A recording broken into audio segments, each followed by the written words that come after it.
ಬೆಳಗಾವಿ ಜಿಲ್ಲೆಯ ಕಾಗವಾಡ ತಾಲೂಕಿನ ಶಿರಗುಪ್ಪಿ ಗ್ರಾಮದ ಸರ್ಕಾರಿ ಶಾಲೆಯಲ್ಲಿ 2023-24ನೇ ಸಾಲಿನ ಜಿಲ್ಲಾ ಖನಿಜ ಪ್ರತಿಷ್ಠಾನ ನಿಧಿ ಡಿಎಂಎಫ್ ಯೋಜನೆಯಡಿಯಲ್ಲಿ ನಿರ್ಮಾಣವಾದ ನೂತನ ಕೊಠಡಿಯನ್ನ ಗ್ಯಾರಂಟಿ ಯೋಜನೆಗಳ ಕಾಗವಾಡ ತಾಲೂಕು ಅಧ್ಯಕ್ಷರಾದ ಶ್ರೀ ವಿಜಯ ಅಕಿವಾಟೆ ಅವರು ಉದ್ಘಾಟಿಸಿದ್ದಾರೆ. ಈ ಸಂದರ್ಭದಲ್ಲಿ ಮಾತನಾಡಿದ ಅವರು, ಸರ್ಕಾರದ ಸೌಲಭ್ಯಗಳನ್ನು ಬಳಸಿಕೊಂಡು ಗ್ರಾಮೀಣ ಭಾಗದ ಶಾಲೆಗಳಲ್ಲಿ ಮೂಲ ಸೌಕರ್ಯಗಳನ್ನು ಕಲ್ಪಿಸುವುದು ನಮ್ಮ ಆದ್ಯತೆಯಾಗಿದೆ ಎಂದು ತಿಳಿಸಿದ್ದಾರೆ. ಇವತ್ತು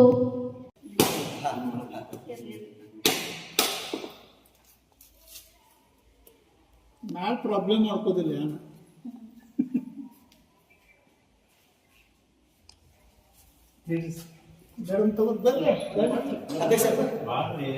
ಬರ್ರಿ ಎಲ್ಲರೂ ಸಂತೋಷ ಬರಲ್ಲ.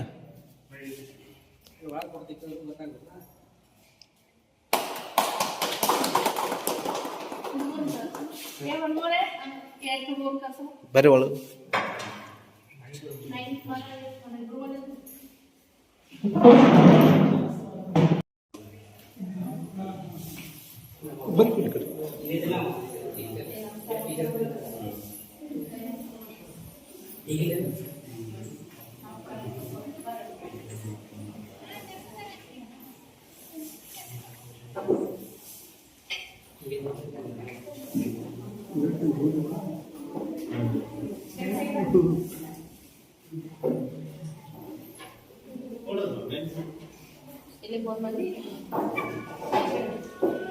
ಹೆಣ್ಮಕ್ಳಿಗೆ ಕುಳಿತುಕೊಳ್ಳಲು ಕೂಡ ಹೊಸ ರೂಮ್ ಸ್ಯಾಂಕ್ಷನ್ ಆಗಿ ಇವತ್ತು ತಯಾರಾಗಿ ಉದ್ಘಾಟನೆ ಆಗ್ತಾ ಇದೆ.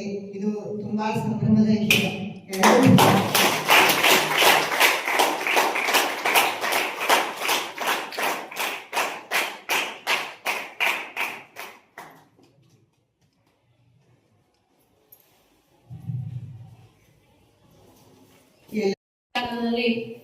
ನಮ್ಮ ಭಾಗದ ನೆಚ್ಚಿನ ಶಿಕ್ಷಕ ಮತಕ್ಷೇತ್ರದ ವಿಧಾನ ಪರಿಷತ್ ಪ್ರತಿನಿಧಿಗಳಾದಂತಹ ಸನ್ಮಾನ್ಯ ಶ್ರೀ ಪ್ರಕಾಶಣ್ಣ ಹುಕ್ಕೇರಿಯವರ ಪ್ರಯತ್ನದಿಂದ ನಮ್ಮ ಶಾಲೆಗೆ ಒಂದು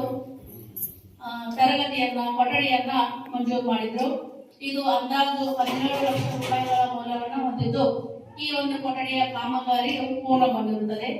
ಅದೇ ರೀತಿಯಾಗಿ ನಮ್ಮ ಜನಪ್ರಿಯ ಶಾಸಕರಾದ ರಾಜಣ್ಣ ಕಾಗೆಯವರ ಸರ್ಕಾರದಿಂದಲೂ ಕೂಡ ಒಂದು ಸುಸಜ್ಜಿತವಾದ ಕೊಠಡಿಯನ್ನು ನಾವು ಇಲ್ಲಿ ಇವತ್ತು ಪಡ್ಕೊಂಡಿದ್ದೀವಿ.